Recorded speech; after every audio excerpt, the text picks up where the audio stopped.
সুপ্রভাত সবাইকে স্বাগত আজকের অনলাইন এডুকেশন অনুষ্ঠানে। অনেক দিন পর পর আমার সঙ্গে তোমাদের দেখা হয়, কিন্তু মাথায় রেখো যে সম্পর্ক কিন্তু ছিন্ন হয় না। তোমাদের কথা বারবার করে মনে পড়ে আমার সব সময়।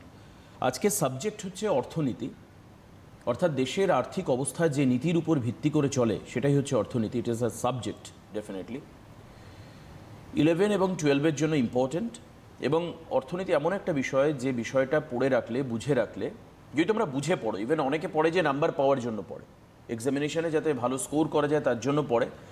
কিছু স্টুডেন্ট আছে তারা স্কোরও করে অ্যাজ ওয়েল এজ তারা এমনভাবে পড়ে সাবজেক্টে যাতে পরবর্তী জীবনে তাদের কাজে লাগে। আমি তাদেরকে স্পেসিফিক্যালি অ্যাপ্রিসিয়েট করি এই কারণের জন্য, কারণ বুঝে পড়া উচিত, যেটা আমার মনে হয়। তো আজকে অর্থনীতি বিষয়ে পড়া, একটা জিনিস মাথায় রাখতে হবে, তোমরা অনেকেই একটু কনফিউজড রয়েছো যে সামনের বারও কি তাহলে পরীক্ষা হবে, থার্ড ওয়েভ কি আবার আসবে, যদি থার্ড ওয়েভ আসে তাহলে কি আমাদের পরীক্ষা হবে না, যেটা এবার হলো দাদা দিদিদের যেভাবে মূল্যায়ন হলো। দেখো, আগামীকে ভেবে আমাদের চলতে হয়, এটা বাস্তব, কিন্তু যে বিষয়টার উপর তোমার নিয়ন্ত্রণ নেই, মানে that is out of your control, সেই বিষয় নিয়ে খুব বেশি ভেবে নিজের বর্তমানকে নষ্ট করার কোনো মানে হয় না বলে আমার মনে হয়। সেই কারণের জন্য তোমরা পড়াশুনো করো। আর নাম্বার পাওয়াটাই যে পড়াশুনোর একেবারে মূল্যায়নের শেষ কথা এরকমটাও কিন্তু নয়, জীবনের একটা মূল্যায়ন আছে, এটা খুব গুরুত্বপূর্ণ। আজকের লাইভ অনুষ্ঠানে তোমরা ফোন করবে, যাদের যা প্রশ্ন রয়েছে আমরা অবশ্যই তার উত্তর দেওয়ার চেষ্টা করব। তোমাদের সবাইকে স্বাগত জানিয়ে আমি স্বাগত জানাচ্ছি। আজকের অনুষ্ঠানে উপস্থিত রয়েছেন সুদীপ্ত কুণ্ডু, অর্থনীতি বিষয়ে পড়াবেন, 11 ক্লাসের একাদশ শ্রেণীর অর্থনীতি। আমি সুদীপ্ত স্যারকে স্বাগত জানাই আজকের অনলাইন এডুকেশন অনুষ্ঠানে সিটিভিএন। নমস্কার, আমার নাম সুদীপ্ত কুণ্ডু। তো অনুষ্ঠান শুরু করার আগে আমি সবার প্রথমে সিটিভিএন চ্যানেলকে আমি অ্যাপ্রিসিয়েট করতে চাই, তারা আমাকে একটা সুযোগ দেওয়ার জন্য, এবং আমার অনলাইনে এই দূরদর্শন মাধ্যমে টেলিভিশনের মাধ্যমে তোমাদের যে পড়াশোনা বা অনলাইন এডুকেশন যে সিস্টেমটা চলছে এখন দিন ধরে, এই সিস্টেমটাকে যাতে আরও এগিয়ে নিয়ে যাওয়া যায় সেই জন্য এই সুযোগ দেওয়ার জন্য আমি সত্যি তাদের কাছে অত্যন্তভাবে আন্তরিকভাবে ধন্যবাদ জ্ঞাপন করছি। এবং তার সঙ্গে সঙ্গে এই সদ্য মাধ্যমিক এবং উচ্চ মাধ্যমিক পাশ করা শিক্ষার্থীদেরও আমার তরফ থেকে জানাচ্ছি আন্তরিক অভিনন্দন, শুভেচ্ছা ও ভালোবাসা। তো আজকে আমরা অর্থনীতি বিষয় নিয়ে কথা বলবো। যারা মূলত মাধ্যমিক পরীক্ষা দিয়েছো তারা এবার এই অর্থনীতি বিষয়টা সাধারণত আমরা কমার্স বা আর্টস বা সায়েন্স এই তিনটে সাবজেক্টের মধ্যেও পড়ে থাকি, তিনটে স্ট্রিমের ভেতরেই এই অর্থনীতি সাবজেক্টটা ইনক্লুডেড থাকে।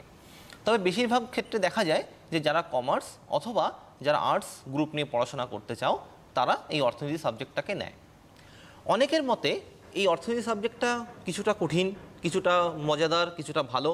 তবে আমি একটা কথা বলতে পারি যে এই অর্থনীতি বিষয়টা এমন একটা বিষয় যেটা মানুষের দৈনন্দিন জীবনের সঙ্গে বা মানুষের প্রত্যেক দিন তাদের যে কাজকর্ম থাকে দৈনন্দিন কাজকর্মের সঙ্গে ওতপ্রোতভাবে জড়িত। তো যাই হোক, কথা না বাড়িয়ে আজকে শুরু করি। তো আজকে অর্থনীতি বিষয়ে আমি যে কথাটা বলবো বা মেইন যে টপিকটা নিয়ে আলোচনা করব সেটা হচ্ছে অর্থনীতি কী, অর্থনীতির সংজ্ঞা এবং অর্থনীতির বিষয়বস্তু। তো আমাদের অর্থনীতি সম্পর্কে ভবিষ্যতে আরও জানার আগে বা এই অর্থনীতি সাবজেক্টটাকে নিয়ে আরও ডিটেলসে পড়ার আগে সবার প্রথমে এই অর্থনীতি বিষয় আমরা কেন পড়ি, কি কারণে পড়া হয় এবং এই সাবজেক্টের ভিতরে কী জিনিস আছে। তো সবার প্রথমে আমাদের জানতে হবে অর্থনীতি বিষয়টা কী। অর্থনীতির জনক বলা হয় অ্যাডাম স্মিথকে। অর্থনীতির জনক হচ্ছেন অ্যাডাম স্মিথ। তিনি যে মিনিংটা করেছিল যে অর্থনীতি হচ্ছে মানুষের দৈনন্দিন জীবনের বা দৈনন্দিন জীবনের কার্যকলাপের সঙ্গে ওতপ্রোতভাবে জড়িত যে সম্পর্ক বা যে বিষয়, সেটাই হচ্ছে অর্থনীতি। এবং তার সঙ্গে সঙ্গে অর্থনীতি একটি শাস্ত্র বলেও পরিচিত আমাদের কাছে।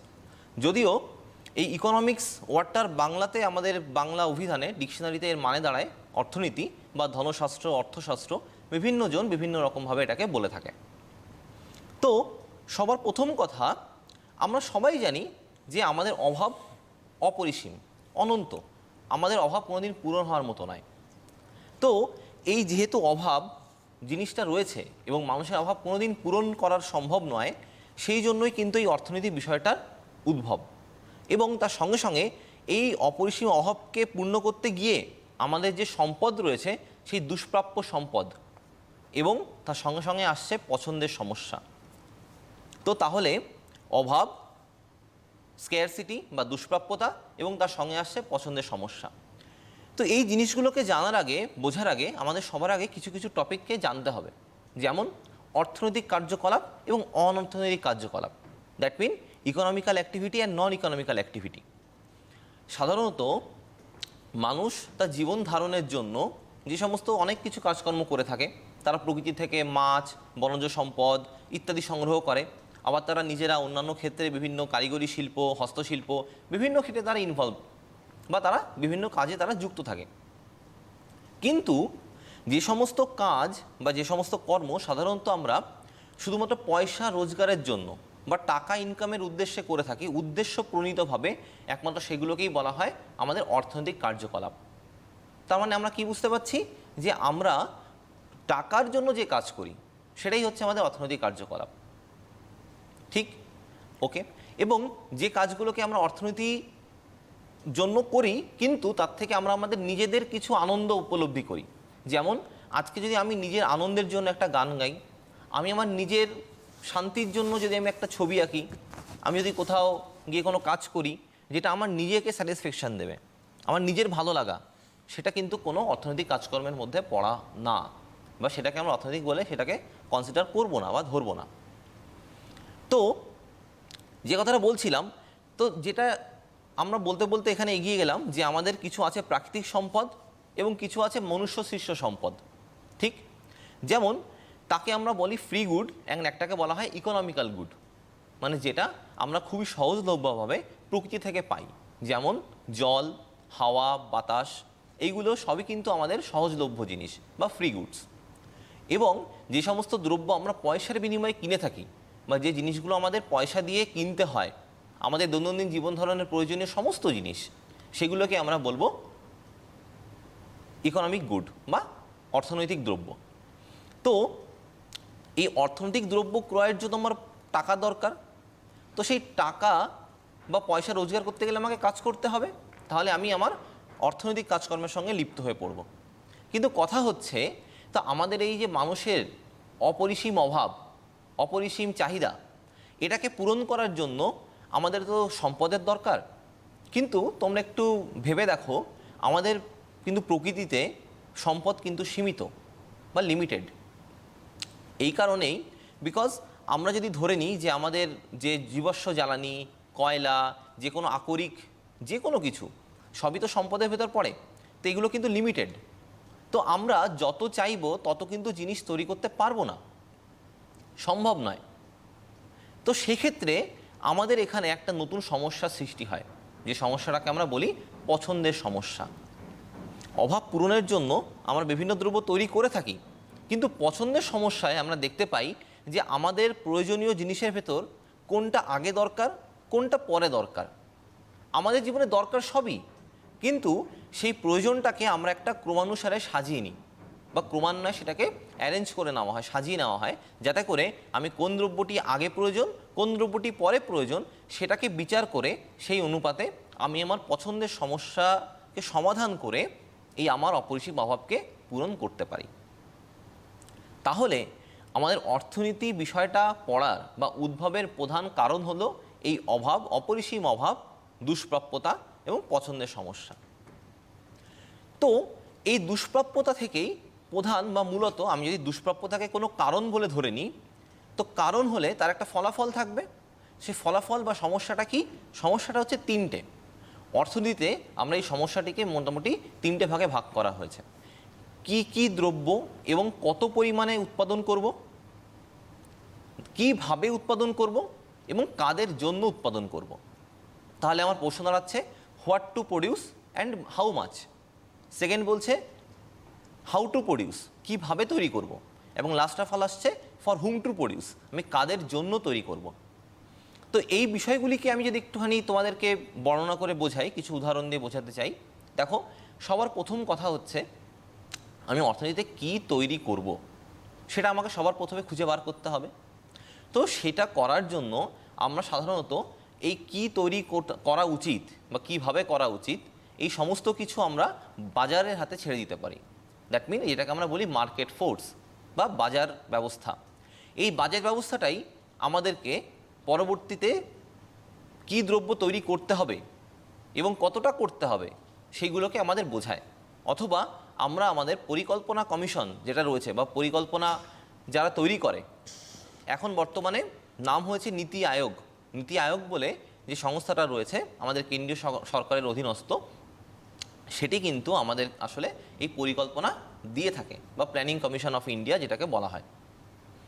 তো সেক্ষেত্রে কিভাবে তৈরি করব, তো কিভাবে তৈরি করব এই প্রশ্ন করলে তার উত্তর আসে যে কোনো টেকনোলজিক্যাল কোনো ইমপ্রুভমেন্ট বা কোনো টেকনোলজি, দ্যাট মিন আমরা কি টেকনোলজি বা কি কারিগরি দক্ষতা ব্যবহার করে আমি জিনিসটাকে তৈরি করব। তো পরিষ্কার করে বলতে গেলে বা আমাদের বুঝতে গেলে কথার কথা ধরে নাও আমরা একটা কিছু তৈরি করব, আমরা দুধ থেকে মাখন তৈরি করব। তো দুধ থেকে মাখন তৈরি করার অনেক রকম সিস্টেম হতে পারে। আমরা আমাদের বাড়িতে নিজেরা হাতে তৈরি কোনো জিনিস দিয়ে হাতে নিজেরা তৈরি করতে পারি, অথবা মেশিনারি ইউজ করে বা যন্ত্রপাতি ইউজ করে আমরা কিন্তু করতে পারি। কিন্তু সেক্ষেত্রে দেখা যাবে যে হাতে তৈরি করতে যে সময় লাগবে বা যে সমস্যা দেখা দেবে, তার থেকে কিন্তু আমরা মেশিনে যদি কাজটা করি তাহলে কিন্তু অনেক দ্রুত এবং তাড়াতাড়ি আমরা কিন্তু কাজটা করতে পারি। তাহলে এখানে প্রথম কথা এসে দাঁড়াচ্ছে দক্ষতা। আমাদের প্রথম তাহলে এখান থেকে একটা কথা, নতুন কথার উদ্ভব হলো, সেটা হচ্ছে দক্ষতা। আমি শুধু কিভাবে করব জানলে হবে না, আমাকে দক্ষভাবে সেটাকে করা জানতে হবে বা সেটাকে করতে শিখতে হবে। এবং সর্বশেষ যে প্রশ্নটা ছিল সেটা হচ্ছে কাদের জন্য আমি তৈরি করব। কাদের জন্য তৈরি করব এই কথাটা বলতে গেলে বা এই কথা চিন্তা করতে গেলে আমাদের সবার প্রথমে বলতে হয় যে আমাদের সমাজের কোন শ্রেণীর মানুষদের জন্য আমরা দ্রব্যগুলো তৈরি করব। আমাদের সমাজে ধনী, মধ্যবিত্ত এবং দারিদ্র অনেক লোক আছে, অনেক ধরনের সীমার লোক থাকে। সাধারণত আমরা জানি যে একটা রিপোর্ট থেকে দেখা গেছে এরকম যে আমাদের টোটাল ভারতবর্ষের বা ইন্ডিয়ার প্রায় টোটাল পপুলেশনের 22%, 22% লোকজন বা শতাংশ লোকজন তারা কিন্তু দারিদ্র সীমার নিচে অবস্থান করে বা বসবাস করে। তো সেক্ষেত্রে আমি যে জিনিসটা তৈরি করব সেই দ্রব্যটা কেনার জন্য বা সেই দ্রব্যটা ভোগ করার জন্য সমাজের সমস্ত স্তরের লোকেদের তাদের ক্রয় ক্ষমতা থাকতে হবে, এবং এই ক্রয় ক্ষমতা নির্ভর করে তাদের জীবিকা বা আয় রোজগারের মাধ্যম দিয়ে। তো সেক্ষেত্রে আমরা দেখতে পাই যে এই সমাজে সমস্ত শ্রেণীর লোকজনদের কথা মাথায় রেখে আমাকে দ্রব্য তৈরি করতে হলে আমাকে সেই দ্রব্যটির দাম সেইভাবে কম রাখতে হবে বা একটা রিজনেবল প্রাইস রাখতে হবে, যাতে করে সবাই কিনতে পারে। এবং সেই রিজনেবল প্রাইস রাখতে গেলে আমাকে উৎপাদন খরচও কিন্তু আমার সাধ্যের মধ্যে রাখতে হবে। তো নেক্সট এরপর আমি আসছি, যখন উৎপাদন কথাটা উঠলই, উৎপাদন কি, উৎপাদন জিনিসটা কি। তো আমরা অর্থনীতিতে সাধারণত দুটো তত্ত্ব জেনে থাকি, একটাকে বলা হয় ক্লাসিক্যাল থিওরি এবং একটাকে বলা হয় নিও ক্লাসিক্যাল থিওরি, যেটাকে বাংলায় আমরা বলি ধ্রুপদী তত্ত্ব, এবং অন্য একটিকে বলা হয় নয়া ধ্রুপদী তত্ত্ব। এই ক্লাসিক্যাল থিওরি যেটা রয়েছে, ক্লাসিক্যাল থিওরি বা ধ্রুপদী তত্ত্বের জনক হচ্ছেন অ্যাডাম স্মিথ। অ্যাডাম স্মিথ তিনি যে সমস্ত কথাবার্তা বলে গেছেন বা তিনি যে সমস্ত তত্ত্ব আমাদেরকে দিয়ে গেছেন অর্থনীতি শাস্ত্র হিসেবে, তাকেই আমরা ক্লাসিক্যাল থিওরি বা ধ্রুপদী তত্ত্ব বলে চিনে থাকি। তো সেই অর্থনীতি শাস্ত্রের ধ্রুপদী তত্ত্বে উনি বলছেন যে উৎপাদন হলো একটি সামাজিক কাজ, যার উদ্দেশ্য হলো কোনো বস্তুকে এক অবস্থা থেকে অন্য অবস্থায় রূপান্তর করা। মানে সোজা কথায় বলতে গেলে কোনো একটা বস্তুকে এক অবস্থা থেকে অন্য অবস্থায় রূপান্তর করে নিয়ে যাওয়া, transform from one pattern to another pattern, বা একটা বিষয় থেকে অন্য বিষয়ে নিয়ে যাওয়া। যেমন, তো এই উৎপাদনের ক্ষেত্রে আমরা 3 ধরনের কথাকে মনে করতে পারি বা বলতে পারি, উল্লেখযোগ্য 3টি পরিমাণ। একটা হচ্ছে পরিমাণগত, একটা হচ্ছে বস্তুগত, এবং একটাকে বলা হচ্ছে গুণগত। পরিমাণগত, গুণগত এবং অবস্থানগত। তাহলে পরিমাণগত জিনিসটা কেমন? কথার কথা আমরা ধরে নিচ্ছি যে আমি একটা বীজ বপন করেছি, সেই বীজ বপন করলে সেই বীজ থেকে আমি ফসল উৎপাদন করতে পারি। তাহলে আমি আমার যে বীজের পরিমাণ ছিল বা আমি যে পরিমাণ বীজ বপন করেছি তার থেকে কিন্তু আমি অধিক মাত্রায় ফসল পেয়েছি। তো সেক্ষেত্রে আমরা বলতে পারি যে বীজ থেকে যে ফসল উৎপন্ন হয়েছে বা তৈরি হয়েছে সেটা হচ্ছে আমাদের পরিমাণগত বা পরিমাণগত রূপান্তর।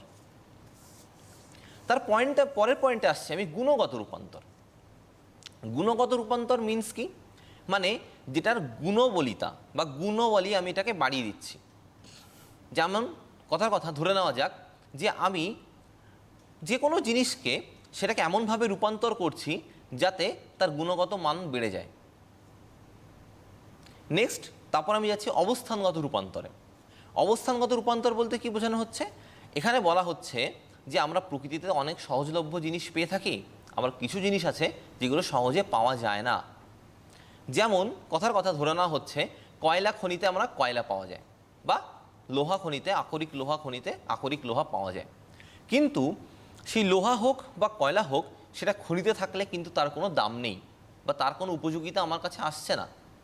তো যেহেতু কোনো উপযোগিতা নেই, বা যার কোনো খনিতে থাকাকালীন অবস্থায় যার কোনো প্রয়োজন নেই আমাদের, তো সেক্ষেত্রে আমি যদি সেই কয়লাকে খনি থেকে আকরিক লোহা যদি তুলে আনি বা কয়লা যদি উত্তোলন করে আনি, তবে কিন্তু তার অবস্থার পরিবর্তন হচ্ছে। তো সেই অবস্থার পরিবর্তনের জন্য বা অবস্থার পরিবর্তন হলে আমরা কিন্তু তার থেকে একটা রূপান্তরগত উপযোগিতা পেয়ে থাকি, বা যেটা কিন্তু আমরা উৎপাদন বলে যেটাকে মনে করা হয়।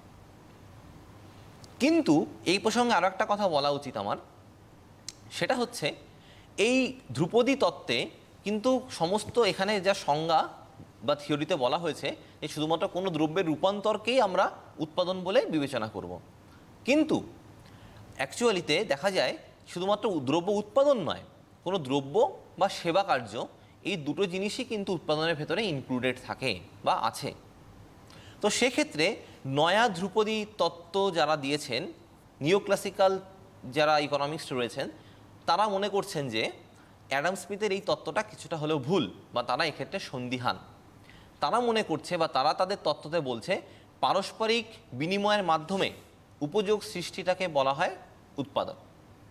আমি আবার বলছি, পারস্পরিক বিনিময়ের মাধ্যমে উৎপাদন করা যায়, বা পারস্পরিক বিনিময়ের মাধ্যমে আমরা যে উপযোগিতা সৃষ্টি করতে পারি বা যে উপযোগিতা সৃষ্টি হয় তাকে আমরা বলি রূপান্তরগত, অবস্থানগত এবং গুণগত উৎপাদন, তিনটে একসঙ্গে।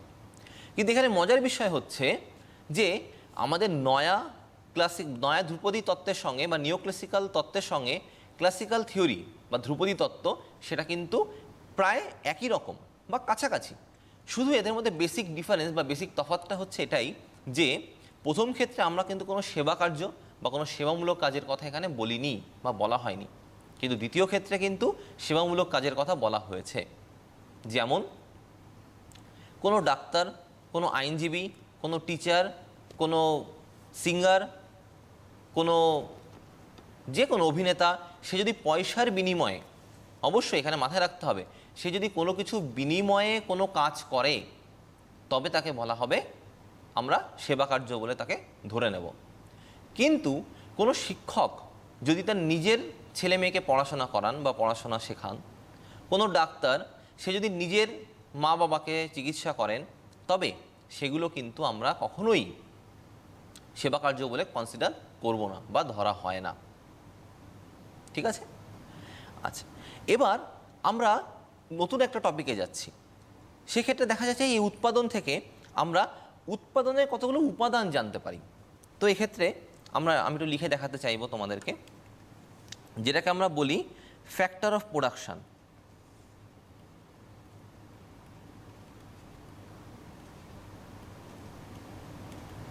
ফ্যাক্টর অফ প্রোডাকশন, যাকে বাংলা বলা হয় উৎপাদনের উপাদান। সাধারণত আমরা ধরে নিই যে ফ্যাক্টর অফ প্রোডাকশন বা উৎপাদনের উপাদান প্রধানত 4 ধরনের হয়। একটাকে বলা হয় land, labour, capital and enterprise, যাকে বাংলায় বলা হচ্ছে জমি, শ্রম, মূলধন এবং সংগঠন বা উদ্যোক্তা।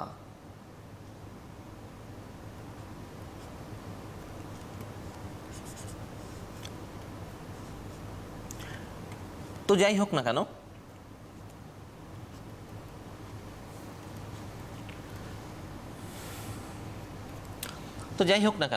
এক্ষেত্রে আমরা একটা জিনিস দেখতে পাই বা বুঝতে পারি যে এখানে প্রত্যেকটা জিনিসের কিন্তু কিছু কিছু এদের কিন্তু মানে আছে বা কিছু বৈশিষ্ট্য আছে। যেমন সবার প্রথমে যদি আমি জমির কথা বলি, জমি,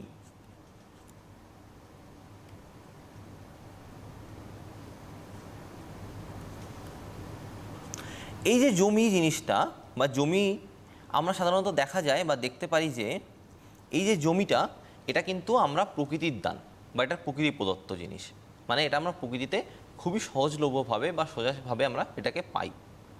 তো যেহেতু এটা প্রকৃতির দান তাই এর কোনো উৎপাদন ব্যয় নেই। যেহেতু এর কোনো উৎপাদন ব্যয় নেই বা যেন উৎপাদন খরচ নেই, তার জন্য এটা আমরা প্রকৃতিতে অ্যাভেলেবেলভাবে পেতে পারি। কিন্তু একটা জিনিস মনে রাখতে হবে, এই জমির যোগান কিন্তু খুবই সীমিত বা লিমিটেড। কারণ আমরা এই যে জমি, এই জমি প্রকৃতিদান হলেও এই জমি কিন্তু আমি যত চাইবো তত নয়। আমরা প্রথমেই যে কথাটা নিয়ে আলোচনা করছিলাম, দুষ্প্রাপ্যতা, এই জমির ক্ষেত্রে কিন্তু আমি দুষ্প্রাপ্যতা দেখতে পাই। কিভাবে? আমরা অনেক টাকা ব্যয় করলেও বা অনেক চেষ্টা করলেও আমরা কিন্তু মোট এই পৃথিবীতে টোটাল যে ভূমিখণ্ড বা ভূ পরিমাণ আছে সেটাকে কিন্তু পরিবর্তন করতে পারবো না বা বাড়াতে পারবো না। আমাদের যেটুকু রয়েছে সেই সীমিত সম্পদ নিয়ে আমাদের কিন্তু সন্তুষ্ট থাকতে হবে। এবং যেহেতু এই সম্পদটা সীমিত এবং এটা যেহেতু লিমিটেড, তার জন্য আমরা বলতে পারি যে এই জমির একটা উৎপাদন ব্যয় না থাকা সত্ত্বেও এই জমির কিন্তু একটা মূল্য আছে। এই জমি যে উৎপাদনের উপাদান হিসেবে গণ্য করা হচ্ছে এর কিন্তু কোনো হস্তান্তর নেই, মানে এর কোনো হস্তান্তর ব্যয় নেই। হস্তান্তর ব্যয় কথার মানেটা হচ্ছে, হ্যাঁ জমি আমরা একজনের কাছ থেকে আরেকজন কিনতে পারি বা বিক্রি করতে পারি, কিন্তু এই যে জমি এর কিন্তু চলনশীলতা দেখা যায় না। চলনশীলতা মানে হচ্ছে আমরা ভারতবর্ষে বসবাস করি, ইন্ডিয়া জিওগ্রাফিক্যাল এরিয়ার ভেতরে বা ইন্ডিয়ার ভৌগোলিক পরিধির ভেতরে যে জমি আছে, আমি কিন্তু সেই জমি নিয়ে এক জায়গা থেকে অন্য জায়গায় স্থান পরিবর্তন করে আমি কিন্তু উৎপাদন করতে পারবো না। এবার আমি আসছি শ্রম। শ্রম কথাটি, শ্রম এবং শ্রমিক এই কথা দুটি খুবই ওতপ্রোতভাবে জড়িত। কেন জড়িত? সাধারণত শ্রমিকেরাই এই শ্রম দিয়ে থাকে, শ্রমিকেরাই এই শ্রমের যোগান দিয়ে থাকে। এবং এক্ষেত্রে শ্রমের কিছু বৈশিষ্ট্য যদি বলা হয় তাহলে বলতে হবে শ্রম একটি অবিনশ্বর। শ্রম অবিনশ্বর নয়। এর মানেটা কি দাঁড়াচ্ছে? যে শ্রম কিন্তু একটা না একটা টাইমে কিন্তু শেষ হয়ে যাবে। মানে একজন শ্রমিক সে কিন্তু আজীবনকাল শ্রম দিতে পারবে না, বা সে যদি কিছুক্ষণ কাজ করে বা সে কাজ করার পর তাকে কিন্তু বিশ্রাম নিতে হবে, বা তাকে তার কাজ করার জন্য তার যে শক্তি ব্যয় হয়েছে সেই শক্তি পুনরুদ্ধারের জন্য তাকে কিন্তু খাবার দাবার খেতে হবে বা তাকে বিশ্রাম নিতে হবে। এই শ্রমের কিন্তু চলনশীলতা আছে, মানে আমরা এই শ্রমকে এক জায়গা থেকে অন্য জায়গায় নিয়ে যেতে পারি বা এক কাজ থেকে অন্য কাজে এটাকে আমরা ব্যবহার করতে পারি। তো সেক্ষেত্রে আমরা শ্রমের চলনশীলতা লক্ষ্য করতে পারবো, কিন্তু শ্রমকে কিন্তু আমরা সঞ্চয় করে রাখতে পারি না। কারণ শ্রম, আজ যদি আমি শ্রম না করি তো কাল আমি সেই শ্রমটা কি করে জমিয়ে রাখবো? আমি আজকে কোনো কাজ করলাম, সেটা আজকেই হয়ে গেল, কিন্তু আজকের কাজটা আমি রেখে দেবো জমিয়ে, সেটা আমি কালকে করব, এটা কোনোভাবেই সম্ভব নয়। তার পরবর্তী যে টপিকটা বা যে পয়েন্টটা রয়েছে সেটার নাম হচ্ছে মূলধন বা ক্যাপিটাল। এই মূলধন হিসেবে বলতে গেলে বা মূলধনকে বলতে গেলে বলতে হবে যে মূলধন হলো আমাদের অতীতে কোনো কাজের জন্য যে আমরা জমিয়ে রেখেছি টাকাটা, অতীতের কর্মফলই হচ্ছে আমাদের মূলধন। এই মূলধন কিন্তু আমাদের মানুষদের নিজেদের তৈরি করা, এটা কিন্তু কোনো প্রকৃতি প্রদত্ত নয়।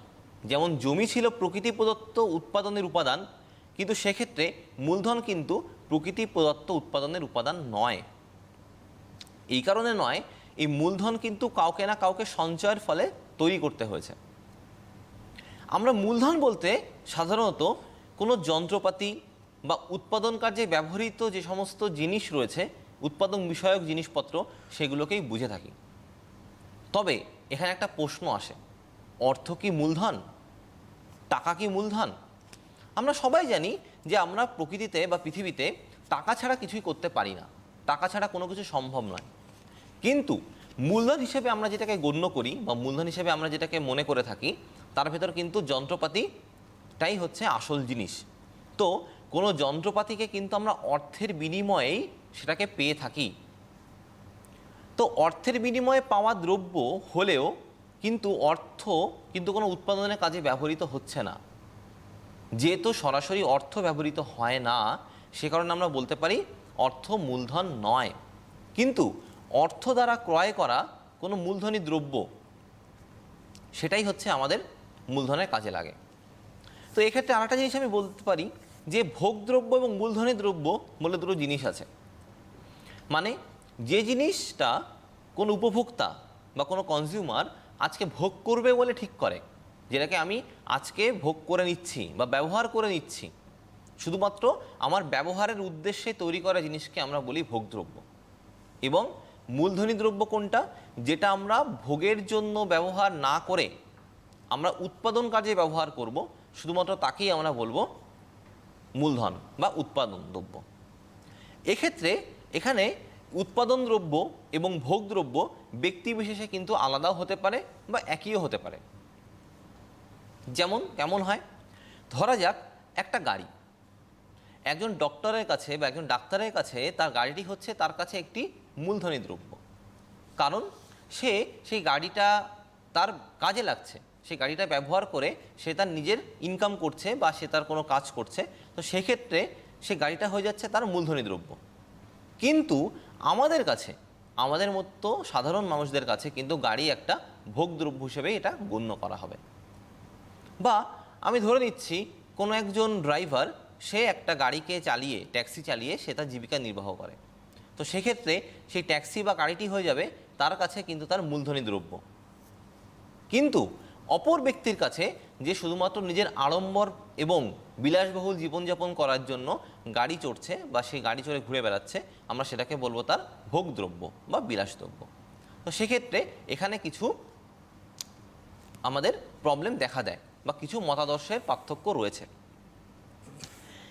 এবার যেহেতু উৎপাদন পড়লাম, উৎপাদনের উপাদানও পড়লাম, তো সেক্ষেত্রে এবার আমরা আস্তে আস্তে উৎপাদন সম্ভাবনা রেখা, ইকোনমিক্সের একটা খুব ইম্পর্ট্যান্ট একটা টপিক এবং থিওরি, উৎপাদন সম্ভাবনা রেখা বা যেটাকে বলা হয় প্রোডাকশন পসিবিলিটি ফ্রন্টিয়ার।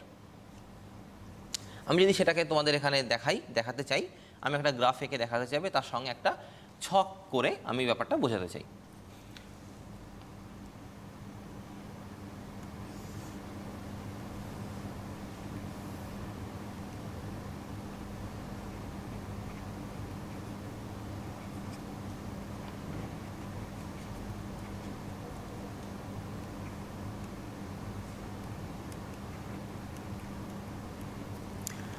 তো আমি ধরে নিচ্ছি যে কম্বিনেশান আমি ধরলাম এ, বি, সি, ডি, ই, আমি 5টা কম্বিনেশান ধরছি এবং সেক্ষেত্রে আমি গুড ওয়াইকে লিখছি 10, 9, 7, 4, 0 এবং গুড এক্সকে ধরছি 0, 1, 2, 3, 4।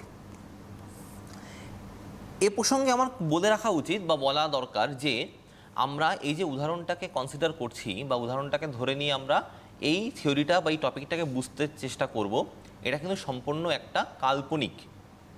কারণ আমরা এটা কিন্তু সম্পূর্ণ আমাদের কল্পনা প্রসূত একটা উদাহরণ, এর সঙ্গে কিন্তু বাস্তবের কোনো মিল সবসময় খুঁজে পাওয়া যায় না। তো সেক্ষেত্রে আমি যদি এই গ্রাফটা থেকে বা অ্যাকর্ডিং টু গ্রাফ আমি যদি একটা গ্রাফ আঁকি,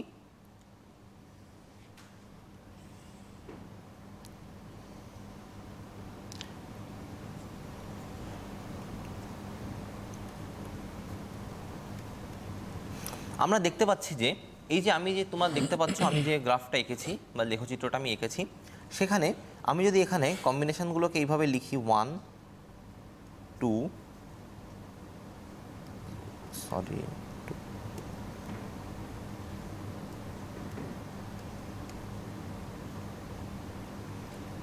1, 2, 3 and 4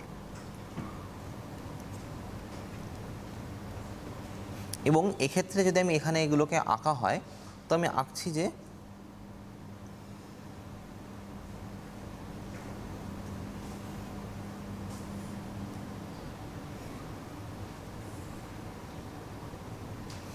তো আমি দেখো চিত্রে আমি এইভাবে এটাকে এঁকেছি।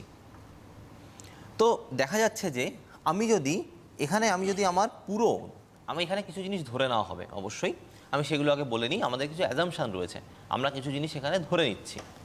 তো প্রথম কথা হচ্ছে, আমরা ধরে নিচ্ছি অর্থনীতিতে মাত্র দুটো দ্রব্য উৎপাদন হয়, একটা এক্স এবং একটা ওয়াই, একটা এক্স দ্রব্য এবং একটি ওয়াই দ্রব্য। এই দুটো জিনিসই শুধুমাত্র অর্থনীতিতে আমরা উৎপাদন করি। এবং এখানে ধরে নেওয়া হচ্ছে যে আমরা উৎপাদনের আর কোনো উপাদানকে কাজে না লাগিয়ে শুধুমাত্র এখানে শ্রমকে কাজে লাগানো হচ্ছে। শুধুমাত্র এখানে আমি শ্রমকে এখানে কাজে লাগাবো। তো সেক্ষেত্রে আমি ধরে নেব আমার অন্যান্য বাকি যে উপাদানগুলি রয়েছে, দ্যাট মিন জমি এবং মূলধন, সেগুলো স্থির। আমি এখানে শুধুমাত্র শ্রমকে ব্যবহার করছি। তো আমরা এই চিত্রে দেখতে পাচ্ছি বা লেখচিত্রে আমরা বুঝতে পাচ্ছি যে আমি যদি আমার যে শ্রমটা রয়েছে বা যে দ্রব্যটা রয়েছে সেটাকে যদি আমি পুরোপুরিভাবে এই উৎপাদন কার্যে ব্যবহার করি এবং আমি যদি শুধুমাত্র ওয়াই দ্রব্য তৈরি করি, দ্রব্যটাকে তৈরি করি, তাহলে সেক্ষেত্রে আমি কিন্তু শুধুমাত্র 10 ইউনিট বা 10টি দ্রব্য উৎপাদন করতে পারবো। আবার আমি আমার সমস্ত সম্পদ বা সমস্ত শ্রম যদি আমি এক্স দ্রব্যের পেছনে কাজে লাগিয়ে দিই বা এক্স দ্রব্য উৎপাদনের পেছনে ব্যয় করি, তবে সেক্ষেত্রে আমি 4টে দ্রব্য উৎপাদন করতে পারি বা 4টে দ্রব্য আমি উৎপাদন করতে পারবো। তো এখন কথা হচ্ছে যে এই মাঝখানে আমরা 3টে কম্বিনেশন পাই বা 3টে আলাদা আলাদা 3টে সম্পর্ক পাই। 9-এর সাথে 1, 7-এর সাথে 2, 4-এর সাথে 3। তো আমরা যদি এই জিনিসগুলোকে গ্রাফে একটু লেখার চেষ্টা করি তাহলে বুঝতে পারবো এটা এ, এই পয়েন্টটা বি, এটা সি, এটা ডি এবং এই পয়েন্টটাকে বলছি আমি ই। আমি প্রথমেই বলেছি এটা কিন্তু একটা কাল্পনিক উদাহরণ, এটা কিন্তু সম্পূর্ণ কল্পনার বেসিসে তৈরি করা। কিন্তু এখানে ব্যাপারটা দাঁড়াচ্ছে কি বা ব্যাপারটা দেখা যাচ্ছে কি, দেখো আমরা যে দ্রব্য উৎপাদন করছি, আমরা একটা দ্রব্য বেশি তৈরি করার জন্য, তোমরা দেখতে পাচ্ছ এখান থেকে আমি একটা এক্স দ্রব্য একটা বেশি উৎপাদন করার জন্য আমাকে কিন্তু এখানে একটা ওয়াই দ্রব্যকে ছেড়ে দিতে হচ্ছে বা আমাকে একটা ওয়াই দ্রব্য আমাকে এখানে কম উৎপাদন হচ্ছে। আবার আমি যখন 1 থেকে 2-এ যাব, 1 থেকে 2-এ যাওয়ার সময় দেখো আমি একটা এক্স দ্রব্যকে আমি ছেড়ে দিচ্ছি। তার জন্য আমাকে এখানে একটা ওয়াই দ্রব্যকে দুটো ওয়াই গুটকে বা দ্রব্যকে আমাকে এখানে ছেড়ে দিতে হচ্ছে। আমি একটা এক্স দ্রব্য বেশি পাওয়ার জন্য আমাকে দুটো ওয়াই দ্রব্য কম কিনতে হচ্ছে বা কম তৈরি করতে হচ্ছে। একই রকমভাবে যখন আমি আবার 2 থেকে 3-এ যাব, তখন দেখা যাচ্ছে যে আরও একটি এক্স দ্রব্য বেশি উৎপাদন করতে চাইলে আমাকে এখানে 3টে দ্রব্যকে আমাকে ছেড়ে দিতে হবে বা 3টে দ্রব্যকে আমাকে এখানে পরিত্যাগ করতে হবে। তো যাই হোক, আমি এখানে তোমাদেরকে এই টেবিলটার অন্য একভাবে এটাকে বোঝানোর চেষ্টা করি। এবার দেখো একটা জিনিস, তো আমি যে টেবিলটা একটু আগে এঁকেছিলাম বা আমি যে টেবিলটা এখানে একটু লিখলাম, আমি যদি সেটাকে আবার একটু ওখান থেকে আরেকটা থিওরি যদি বোঝাতে চাই বা চেষ্টা করি,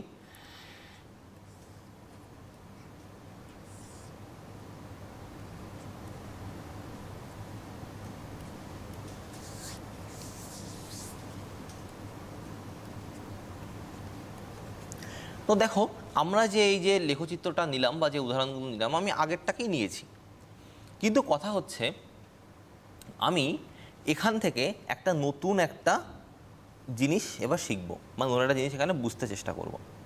সেটা হচ্ছে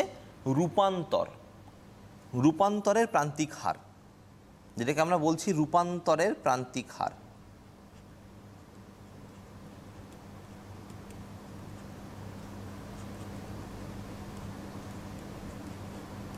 বা যেটা আমরা ইংলিশে শর্ট ফর্মে বলতে পারি MRT, marginal rate of product transformation.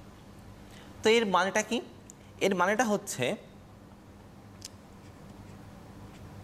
দেখো এখানে আমি একটা দ্রব্য বেশি তৈরি করার জন্য দেখো একটা দ্রব্যকে ছেড়ে দিয়েছি, তাহলে এটা হবে 1:1, এটা হবে 2:1, এটা হবে 3:1 এবং লাস্ট অফ অল এটা হবে 4:1।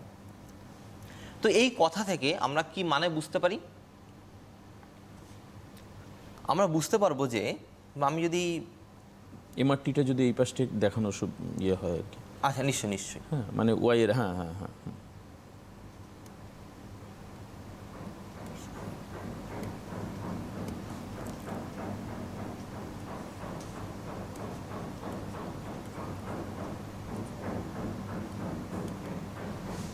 One is to one, two is to one, three is to one এবং ফোর ইস টু ওয়ান।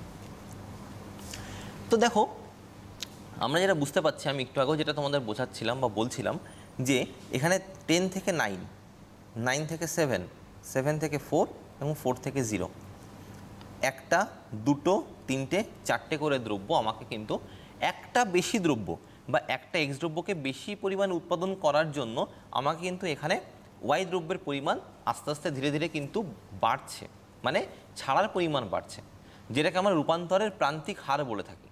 বা এটাকে আমি অন্যভাবে যদি বলতে চাই, এর মানেটা দাঁড়ায় যে আমি যত বেশি পরিমাণ এক্স দ্রব্য তৈরি করতে চাইব, আমি যত বেশি পরিমাণ এক্স দ্রব্য উৎপাদন করতে চাইব, তত আমাকে বেশি পরিমাণে ওয়াই দ্রব্যকে ছেড়ে দিতে হবে বা স্যাক্রিফাইস করতে হবে। তো এর কারণ কি? এর কারণ হচ্ছে যে আমাদের এই অর্থনীতিতে বা আমাদের এই সমাজ ব্যবস্থায় কিন্তু যে সম্পদ রয়েছে সেটা খুবই সীমিত এবং দুষ্প্রাপ্য। এই সীমিত সম্পদের কারণেই কিন্তু সমস্ত সমস্যা দেখা দেয় বা আমরা দেখতে পাই। তো সেক্ষেত্রে আমরা যদি এই গ্রাফটাকে আমি আরেকভাবে আঁকতে চাই, দেখাতে চাই তোমাদের, আমরা এখানে যে উদাহরণটা পেয়েছি বা আমি যে একটা জিনিসটাকে কনসিডার করে নিয়েছি, আমি কিন্তু এখানে ক্রমবর্ধমান প্রান্তিক হার বা এমআরটিকে আমি দেখিয়েছি, মানে এটা কিন্তু ক্রমশ বাড়ছে। তো সেক্ষেত্রে এই যে আমরা যে উৎপাদন সম্ভাবনা রেখা এখানে অঙ্কন করেছিলাম, সেটা হচ্ছে একটি অবতল, এটাকে বলা হচ্ছে অবতল। এর শেপ কেমন? অবতল, বা এর আকৃতি হচ্ছে অবতল, যেটাকে ইংলিশে আমরা বলে থাকি কনকেভ। এটা কনকেভ শেপ এবং কনকেভ শেপ এবং তার সঙ্গে সঙ্গে এটাকে আমরা বলি ঋণাত্মক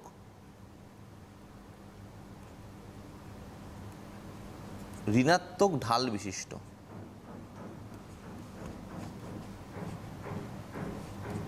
কেন এটা ঋণাত্মক ঢাল বিশিষ্ট? এর মানে এটাই দাঁড়াচ্ছে যে আমরা যদি ক্রমশ পরিমাণে আমরা এখানে যদি এক্সের উৎপাদন বাড়াতে থাকি, তো সেক্ষেত্রে আমরা দেখতে পাবো যে ওয়াইয়ের উৎপাদন ব্যয় ক্রমশ ধীরে ধীরে বাড়ছে। তার মানে দাঁড়াচ্ছে যে আমি একটা দ্রব্য বেশি উৎপাদন করতে চাইলে আমাকে একটা এক্স দ্রব্য বেশি উৎপাদন করতে চাইলে আমাকে একটা বেশি ওয়াই দ্রব্যকে ছেড়ে দিতে হচ্ছে, এবং এইভাবে ক্রমশ আমি যত বেশির দিকে এগোতে থাকবো তত আস্তে আস্তে আমাকে ওয়াই দ্রব্যেরও পরিমাণটা কিন্তু বাড়াতে হবে। তবে কিছু কিছু ক্ষেত্রে কিন্তু এই যে উৎপাদন সম্ভাবনা রেখা, এটা কিন্তু অনেক সময় অবতল না হয়ে এটা কিন্তু সরল রেখা বা উত্তল হয়। ক্ষেত্র বিশেষে এই উৎপাদন সম্ভাবনা রেখা লিনিয়ার বা সরলরৈখিক, এবং কিছু কিছু ক্ষেত্রে এটা উত্তল হতে পারে বা উত্তল হয়। কখন হয়? যখন আমরা সমহার বৃদ্ধি দেখতে পাই বা সমহার প্রান্তিক হারে রূপান্তর ঘটে। যেমন কেমন? আমি যদি ধরে নিই একটা এক্স দ্রব্য বেশি তৈরি করার জন্য আমাকে একটা বেশি ওয়াই দ্রব্যকে বা একটা ওয়াই দ্রব্যকে ছেড়ে দিতে হচ্ছে। আমি যখন একটা আরও বেশি, আমি যদি এখানে এমআরটির এইটা উদাহরণটা দিয়ে যদি তোমাদেরকে বোঝানোর চেষ্টা করি বা দেখাই আর কি, শুধুমাত্র আমি এই উদাহরণটার ভেতরে যাচ্ছি না, আমি শুধুমাত্র এমআরটি দিয়ে তোমাদেরকে এটা বোঝানোর চেষ্টা করছি। আমি যদি এখানে এটা 1:1, প্রত্যেকটা রেশিও যদি 1:1 রেশিওতে হয়, এটাকে আমরা বলি এমআরটি বা মার্জিনাল রেট অফ প্রোডাক্ট ট্রান্সফরমেশনের একটা সমহার বৃদ্ধি। কারণ দেখো এখানে সবাই কিন্তু 1:1, 1:1, 1:1 রেশিওতে আছে, একই আছে। তো সেক্ষেত্রে কিন্তু আমাদের এই যে রেখাটা, উৎপাদন সম্ভাবনা রেখাটা, সেটা কিন্তু একটি সরলরৈখিক হয়। এবং কখনো কখনো যদি এরকম কখনো উদাহরণ পাওয়া যায় বা এরকম যদি কখনো সিচুয়েশান দেখা যায়, ধরে নেওয়া হোক যে আমরা ওয়াই এক্স দ্রব্যকে আমি একই রাখছি, আমি ওয়াই দ্রব্যকে এটাকে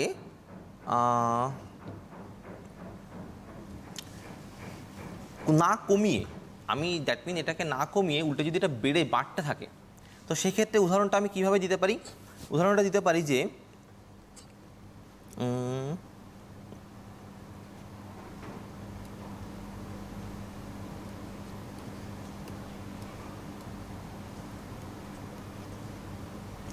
এক্ষেত্রে আমি দেখো কী উদাহরণ কীভাবে দিলাম ব্যাপারটা দিলাম যে এই 1-এর সঙ্গে এখানে 5 এই যে ডিফারেন্সটা রয়েছে দেখো এটা ক্রমবর্ধমান হারে বাড়ছে। মানে এখানে আমাকে যদি একটা দ্রব্য বেশি করতে হয় তো আমাকে কিন্তু এখানে 5টা ওয়াই দ্রব্যকে তৈরি করতে হবে। আমি একটা এক্স দ্রব্যকে বেশি উৎপাদন করার জন্য আমাকে 10টা ওয়াই দ্রব্য তৈরি করতে পারছি আমি, বা 3টে তৈরি করার জন্য আমি এখানে 15টি ওয়াই দ্রব্য তৈরি করতে পারছি।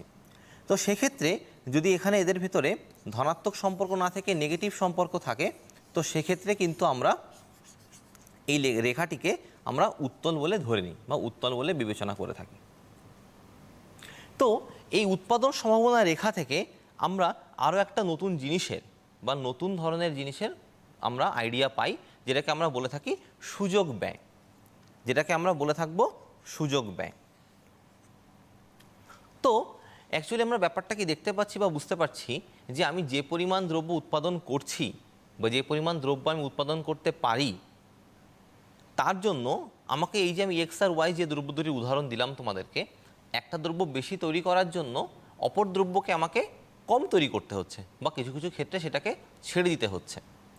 তো সেক্ষেত্রে আমরা যে পরিমাণ জিনিসকে ছেড়ে দিই সেটাকে আমরা বলে থাকি সুযোগ ব্যয়। আমি আগে একটা উদাহরণ দিই, তারপর তোমাদেরকে আমি আবার থিওরিটাকে ডিসকাস করবো বা বুঝিয়ে দেওয়ার চেষ্টা করব।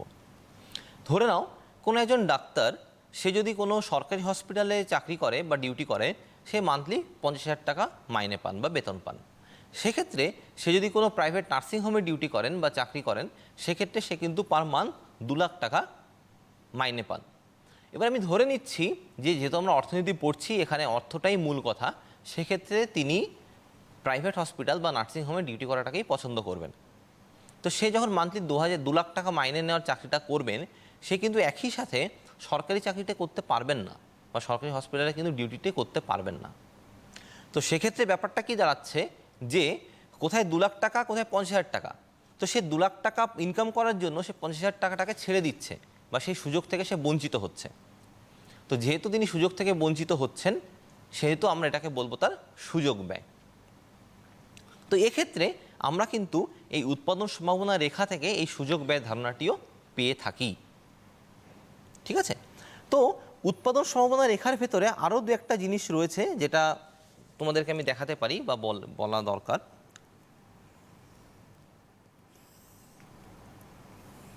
এটা যদি কোনো উৎপাদন সম্ভাবনা রেখা হয় তো সেক্ষেত্রে আমরা ধরে নিচ্ছি যে আমার অর্থনীতিতে ব্যবহৃত সমস্ত সম্পদ আমি এখানে স্থির, মানে আমার এখানে আমি ধরে নিচ্ছি যে আমার সম্পদ বা যেটাকে আমি শ্রম বলে ধরেছিলাম, শ্রম সে স্থির। আমি কিন্তু এটা প্রথমে ধরে নিয়েছিলাম, কিন্তু পরবর্তীতে আমি দেখতে পাচ্ছি বা পরবর্তীতে আমরা বলছি যে আমরা যদি শ্রমটাকে বৃদ্ধি করি, এই শ্রমটাকে যদি আমি বৃদ্ধি করি তো তখন সেক্ষেত্রে কিন্তু এই যে রেখাটা, এই রেখাটা কিন্তু তখন আমি এটা বোঝানোর জন্য এটা হচ্ছে প্রথম, এটা ফার্স্ট ছিল, সেখান থেকে পরবর্তীতে যেহেতু আমি শ্রমটাকে বাড়িয়েছি, যেহেতু আমি শ্রমকে বাড়িয়েছি, শ্রম বাড়ানোর জন্য আমার উৎপাদন সম্ভাবনা রেখাটি এবি রেখাটি পরবর্তীতে সেটা এ ড্যাশ এবং বি ড্যাশ রেখায় রূপান্তরিত হয়েছে। ঠিক আছে, বুঝতে পেরেছ?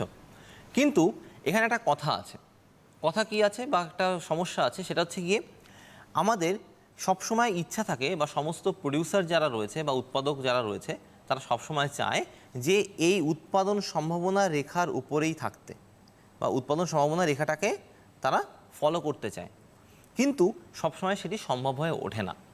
কিন্তু কখনো কখনো তারা এই উৎপাদন সম্ভাবনা রেখার নিচে একটি বিন্দুতে অবস্থান করতে পারে বা অবস্থান করে। কেন? আমি এখানে সবার প্রথমে ধরে নিয়েছিলাম যে আমাদের যে সম্পদ বা শ্রম যেটাকে আমি কনসিডার করে এই গ্রাফটা আঁকছি বা এই থিওরিটা বোঝাচ্ছি, সেক্ষেত্রে কিন্তু আমাকে এখানে শ্রমিকের দক্ষতার প্রয়োজন। আমি এখানে এই উৎপাদন সম্ভাবনা রেখার উপর তখনই অবস্থান করতে পারবো যখনই আমার শ্রমিকরা বা আমার শ্রম সম্পূর্ণরূপে দক্ষ হবে বা দক্ষতার সহিত তারা কাজ করবে। কিন্তু কখনোই কিন্তু সেটা পসিবল হয় না বা সেটা সম্ভব হয় না, কারণ আমরা যে পরিমাণ দ্রব্য সামগ্রী পেয়ে থাকি বা পাই সেটাকে যদি আমরা সঠিকভাবে সম্পূর্ণভাবে আমরা ব্যবহার করতে পারি তবে কিন্তু আমি এই উৎপাদন সম্ভাবনা রেখার উপরে অবস্থান করব। আদারওয়াইজ আমি কিন্তু উৎপাদন সম্ভাবনা রেখার নিচে থাকব। কিন্তু এখানে যেটা মেইন ইম্পর্টেন্ট জিনিস মনে রাখার বিষয় সেটি হচ্ছে, যদি আমরা সম্পদের পরিমাণকে বাড়িয়ে দিই, এখানে আমি শ্রম ধরেছিলাম, আমি এখান থেকে শ্রমকে বাড়িয়ে দিয়েছি, তো শ্রমকে বাড়িয়ে দেওয়ার জন্য আমার উৎপাদন সম্ভাবনা রেখাটি তার পুরনো অবস্থা থেকে নতুন অবস্থার দিকে শিফট করে চলে গেছে। আশা করি তোমরা বুঝতে পেরেছো। খুব সুন্দর লাগলো পুরো ক্লাসটাই। আমাদের তো সময় কমে এসছে, তোমাদের যদি কোনো প্রশ্ন থাকে তো তোমরা করতে পারো যদি কেউ চাও। খুব সুন্দর হলো আজকের ক্লাস, এবং আশা করি যে এই অংশের মানে যে প্রায় 40-50 মিনিট যে ক্লাস হলো সেটা তোমরা পুরোটাই ইউটিউবে পাবে। আবারও সিটিভিএনের ইউটিউব পেজে গিয়ে যদি আজকের ডেট দিয়ে অনলাইন এডুকেশন বলে যদি সার্চ করো তাহলে তোমরা শিওর এই প্রোগ্রামটা পাবে। যে জায়গাটা বুঝতে পারলে না সেটা তোমরা আরও আরেকবার শুনে নিতে পারো। আজকে স্কোপ নেই, হাতে টাইমও নেই তোমাদের ফোন করবার জন্য। আমি অনেক ধন্যবাদ জানাবো স্যারকে আজকের এই অনুষ্ঠানে এত সুন্দর বোঝানোর জন্য। আবারও চাইবো যে সুদীপ্ত স্যার আবারও আসুন আমাদের অন্য কোনো ক্লাস অন্য কোনো সময়। এবং আপনাকেও ধন্যবাদ দিয়ে, আপনি প্রথমেই সিটিভিএনকে ধন্যবাদ দিয়েছিলেন যে আমরা এই অনলাইন এডুকেশন প্রায় ধরুন 1.5 বছর সময়কাল ধরে চলছে, এটা তোমরাও জানো যারা আমাদের অনুষ্ঠান দেখো। আমরা আমাদের উদ্যোগ, আমাদের ম্যানেজমেন্টের প্রিপারেশন, আমাদের যারা স্টাফ রয়েছেন তারা সবাই করছেন, কিন্তু শিক্ষকদের সাহায্য, সহচর্য, তাদের আন্তরিক অনুভূতি যদি না থাকতো এই অনুষ্ঠানের সঙ্গে তাহলে কিন্তু অনুষ্ঠানকে ক্যারি ফরওয়ার্ড করা আমাদের জন্য খুব ডিফিকাল্ট হতো। তো কাজেই সমস্ত শিক্ষককে যারা এতদিন ধরে অনলাইন এডুকেশনে এসছেন, সুদীপ্ত স্যারকে সহ সবাইকে অনেক অনেক ধন্যবাদ জানিয়ে আজকের অনুষ্ঠান এখানেই শেষ করছি। নমস্কার নেবেন স্যার। নমস্কার সবাইকে।